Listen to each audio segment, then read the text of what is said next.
नमस्कार, आप देख रहे हैं UPGN न्यूज़ भारत। इस समय हम ग्राम सभा भिखारी रामपुर पहुंच चुके हैं, जो ब्लॉक सुरियावा, तहसील भदोही, जनपद भदोही में आता है।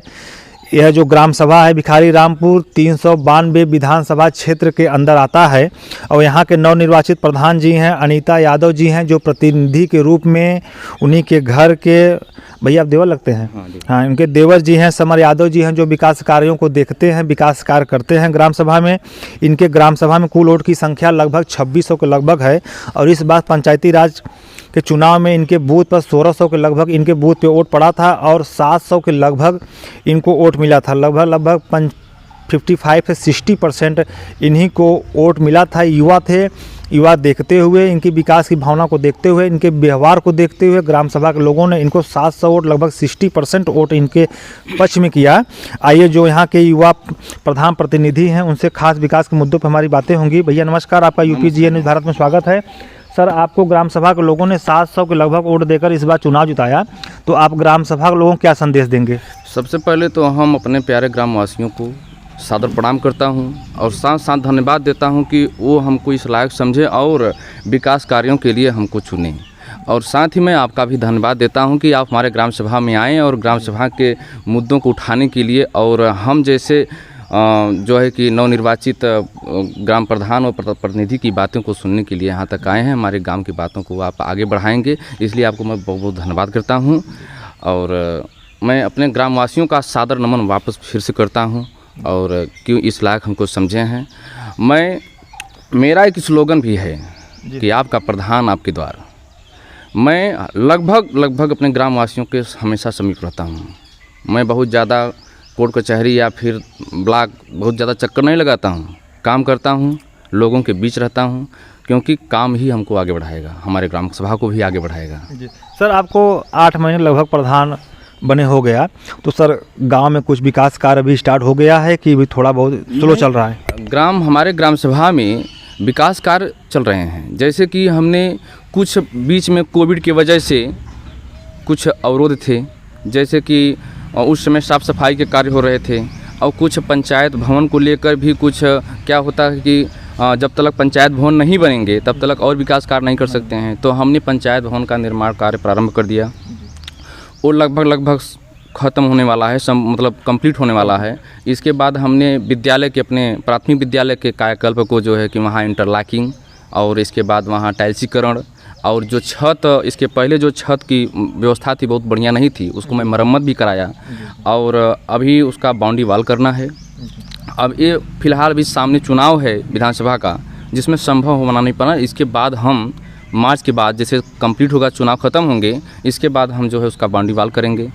गांव में भी जगह कई जगह, जैसे कि एक यहाँ मेन रोड से हम एक इंटरलॉक किया हूँ। इसके बाद मौर्या बस्ती मेरा इंटरलॉक चल रहा है। कितना मीटर का है ये सब? अब एक जैसे कि एक हमारा यहाँ मिश्रा बस्ती में इंटरलॉक किया हूँ, वो लगभग 50-60 मीटर का है और एक मौर्या बस्ती में 120 मीटर के आसपास में है। मुसलमान बस्ती में इंटरलॉक किया हूँ, लगभग 30 मीटर का है। और एक यहाँ मनरेगा के तहत भी मैंने काम कराया हूँ, लगभग 150-200 मीटर के आस पर कच्चा काम कराया हूँ। तो धीरे धीरे कार्य हमारे जो हैं प्रगति पे हैं। मतलब सर अब 8 महीने में काफ़ी अच्छा काम, काफ़ी मतलब कि 3-4 रोड आपने इंटरलॉकिंग कराया। हाँ। और इसके बाद पंचायत भवन का भी काम आप स्टार्ट मतलब कि लगभग कंप्लीट होने वाला है और विद्यालय का भी आप काम ने काफ़ी अच्छा कराए। सर विद्यालय में से जो मिड डे मील के तहत भोजन बनता है सब वो स्वादिष्ट और नहीं हम खुद जाके कई बार वहाँ भोजन किए और इसी की गुणवत्ता के चेक करने के लिए, क्योंकि अगर और इसके बाद मैं वहाँ के अध्यापकों से कह दिया हूँ कोई टिफिन नहीं लाएगा, भोजन नहीं करना है आपको। जब आप भोजन करेंगे तो जाहिर सी बात है बच्चों को अच्छा खाना खिलाएंगे। जी। और मैं वहाँ भी बहुत केवल देख रेख में जाता हूँ। हमसे मिड डे मील इतना है क्योंकि अच्छा भोजन गुणवत्तापूर्ण तरीके से आप पढ़ाई करिए, खिलाइए। सर स्वच्छ भारत मिशन के तहत मोदी जी ने 2015 में जो प्रधान थे 2015 से 20 वाले में 12,000 के मिनी शौचालय उन्होंने योजना चलाई थी, ताकि एक भी घर हर ग्राम सभा में पूरे प्रदेश में, पूरे भारत में एक भी घर सर वंचित न रहने पाए शौचालय से, ताकि बहन बेटियों को किसी को भी शौच के लिए खेतों में बाहर न जाया जाए। इससे स्वच्छता रहेगी, रोगों से मुक्ति मिलेगी।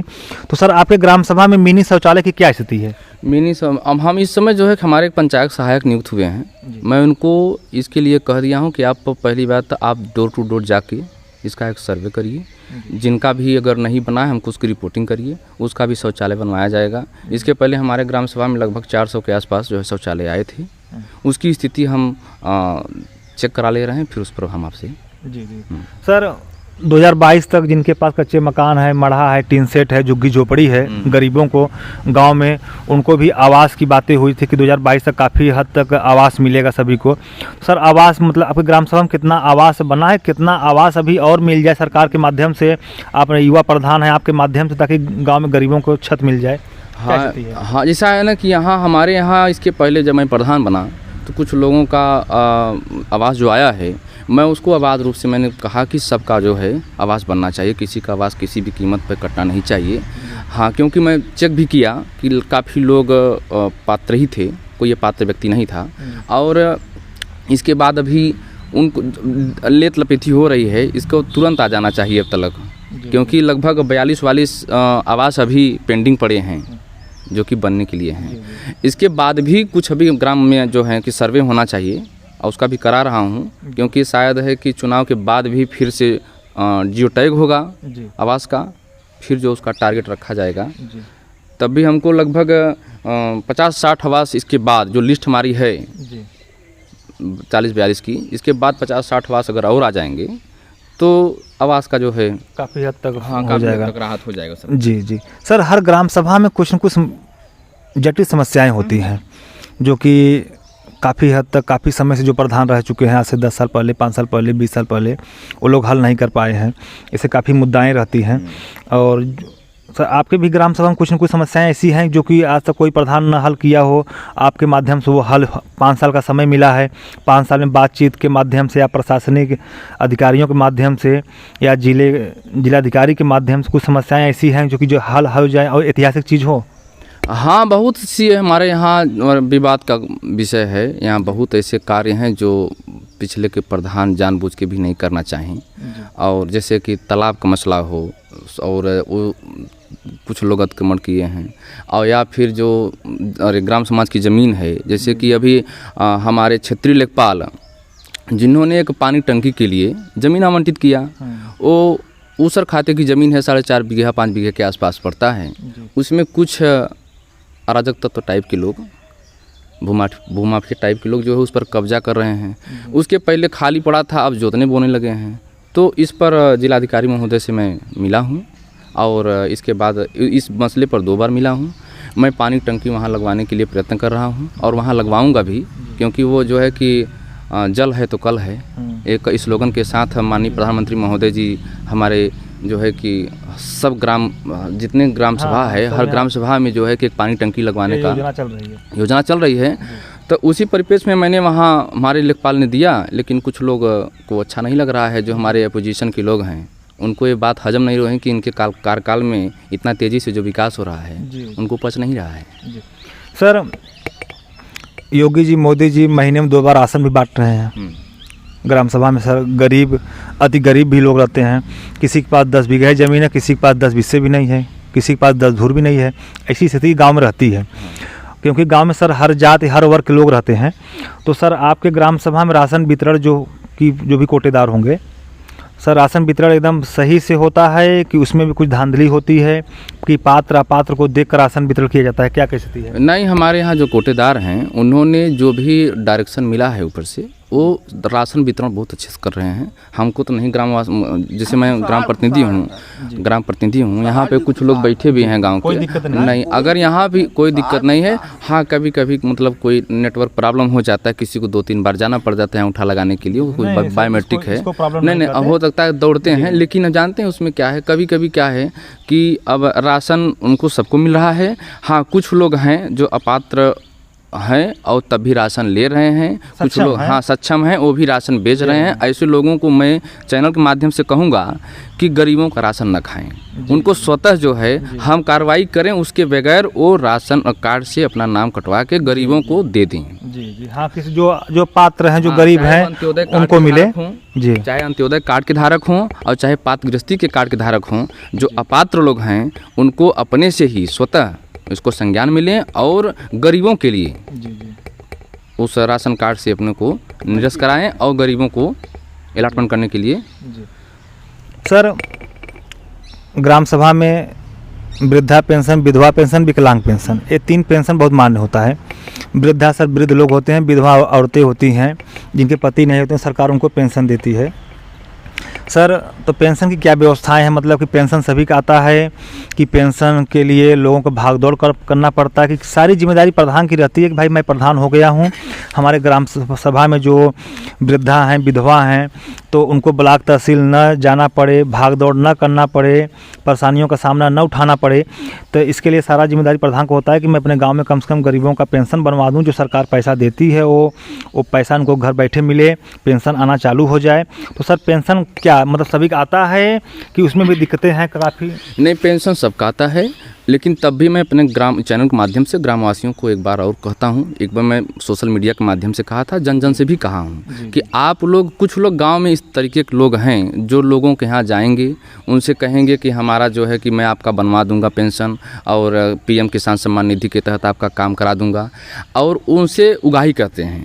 तो मैं इसीलिए मैं जानता हूँ, नाम नहीं लेना चाहता हूँ, लेकिन इसके बावजूद मैं लोगों से जाके कहा, आप लोग हमको प्रधान चुने हैं जी मेरी ये लायबिलिटी है, आप लोग दस्तावेज मुहैया कराइए, आपसे कोई भी शुल्क नहीं लिया जाएगा, किसी प्रकार का शुल्क नहीं, क्योंकि आपने बहुत बड़ा शुल्क दिया है हमें। जी सर। और हम आपका, अगर आप पात्र हैं, मैं आपका हर प्रकार का, चाहे वृद्धा पेंशन हो, चाहे विधवा पेंशन हो, विकलांग पेंशन हो, कृषि सम्मान निधि का अगर आपका पैसा रुक रहा है, हम जाके कृषि विभाग में आपका पैसा दिलवाएंगे।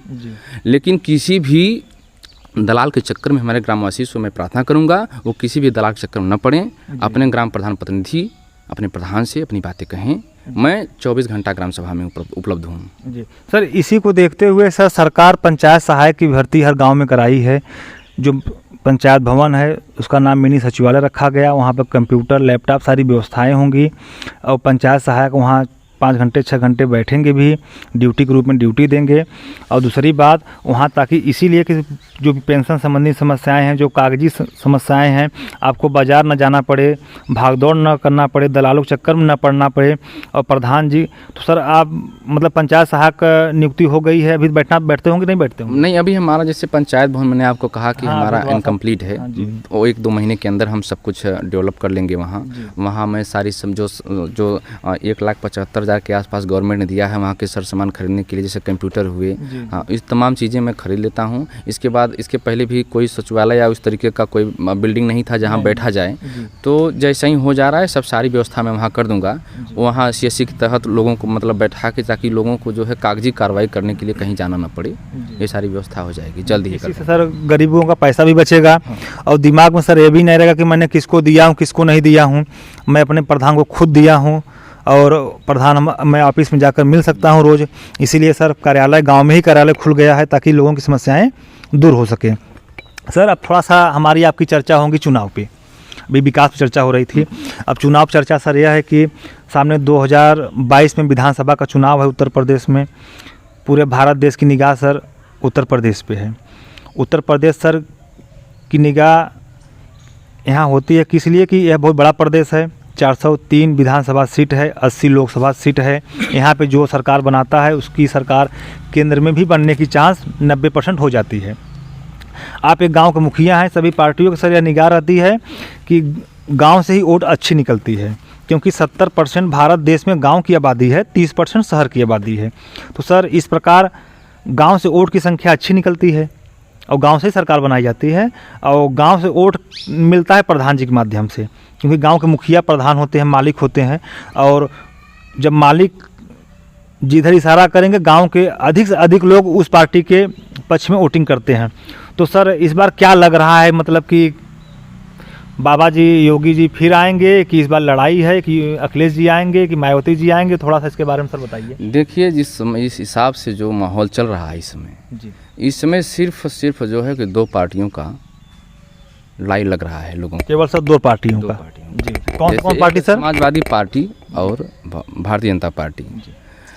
यहाँ कांग्रेस भी कुछ अच्छा करने का प्रयत्न कर रहा है, नए नए लोगों को ला रहा है, युवा भी काफ़ी आ रहे हैं जी और हो सकता है भविष्य में कांग्रेस भी अपना यहाँ पैर जमाए। लेकिन फिलहाल यहाँ दो दली का टक्कर है, समाजवादी पार्टी का और भारतीय जनता पार्टी का, जी क्योंकि पिछले 5 वर्षों में कुछ अच्छे कार्य भी हुए हैं और कुछ बहुत बुरे कार्य हुए हैं। जैसे कि अभी आप देखिए कि छुट्टा पशुओं की समस्या है जी और इसके बाद उसके साथ साथ अभी विद्यार्थियों, जैसे हमारे यहाँ प्रयागराज में, नाम बदलने से कुछ नहीं होता, प्रयागराज में आप देखेंगे स्टूडेंटों के साथ बर्बरतापूर्वक कार्रवाई की गई, पटना में हुआ किसानों के साथ, तो ये भी माहौल काउंट करेगा कि भारतीय जनता पार्टी के लिए। और इसके बाद जिस हिसाब से सारे नेता, जैसे जितनी पार्टियां हैं, जी हमको दुख होता है, जितनी पार्टियां हैं वो हमेशा सुशासन की बात करती हैं, जी लेकिन जब टिकट देने की बात आती है तो किसी क्रिमिनल को देंगे। जी और हर पार्टी, जो हम तो देख रहे हैं कि भारतीय जनता पार्टी भी माफिया राज चिल्लाता है समाजवादी पार्टी को, तब भी वो भी दिए हैं, सपा वाले भी दिए हैं, जी माने कोई बाकी नहीं है। जी माफिया केवल नाम लेते हैं कि माफिया राज है, लेकिन टिकट देंगे माफिया को ही। जी मतलब सर क्या लग रहा है, किसकी सरकार बनेगी? इस सरकार देखिए अब कहना बड़ा मुश्किल है, क्योंकि बहुत ही नज़दीकी मामला रहेगा, जी क्योंकि गठबंधन आरएलडी और सपा जो भाजपा है और बीजेपी, किसी को कम मत आंकिए, कुछ भी संभव है। लड़ाई बहुत कांटे की है। आपके ग्राम सभा में सर कितने बूथ हैं?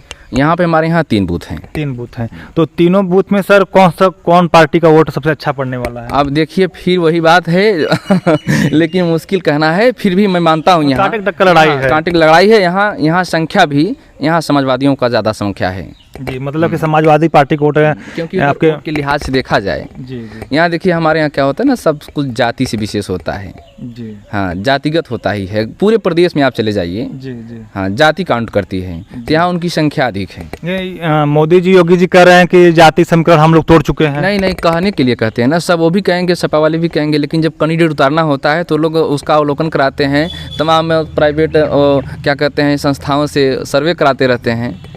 वो आप देखेंगे टीवी चैनल भी, आप लोग चैनल पे देखते हैं, आप खुद चैनल के मालिक हैं, आप देखते होंगे कहाँ किसकी जाति अधिक है, जी तो उसी हिसाब से टिकट ही वितरण होता है हमारे यहाँ। जी जी तो लड़ाई भी कांटे की है। कांटे की है। हाँ, ये कहना मुश्किल है किसकी सरकार बनेगी। जी, जैसा कि आप लोग देख रहे हैं, हमारे प्रधान जी बैठे हैं, प्रधान प्रतिनिधि हैं, इनसे राजनीति पे, विकास पे खुल के चर्चा हुई।